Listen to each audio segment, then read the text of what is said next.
حضرت یوسف علیہ السلام عزیز مصر کے گھر میں رہنے لگے۔ عزیز کی بیوی، جسے قرآن میں زلیخا کے طور پر ذکر کیا گیا ہے، نے حضرت یوسف کو ورگلانے کی کوشش کی، مگر حضرت یوسف علیہ السلام نے اللہ کے خوف سے اس سے بچنے کی پوری کوشش کی۔ زلیخا نے حضرت یوسف پر جھوٹا الزام لگا دیا، اس کے نتیجے میں انہیں قید کر دیا گیا۔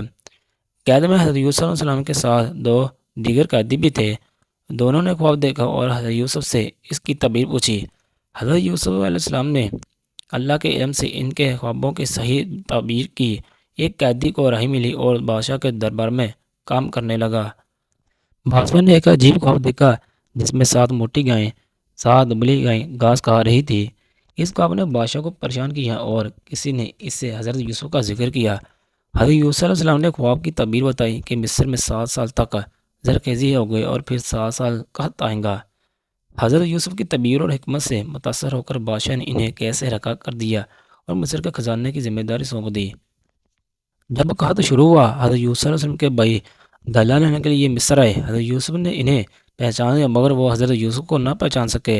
حضرت یوسف علیہ السلام نے ایک منصوبہ بنایا کہ وہ اپنے چھوٹے بھائی بنیامین کو بھی اپنے پاس رکھ سکے۔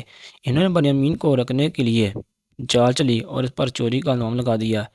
حضرت یوسف علیہ السلام نے اپنے بھائیوں کو آخرکار اپنا تعلق کرایا اور انہیں بتایا کہ وہی یوسف ہیں جنہیں انہوں نے کنویں میں پھینکا تھا۔ بھائی شرمندہ ہو گئے لیکن حضرت یوسف نے ان کو معاف کر دیا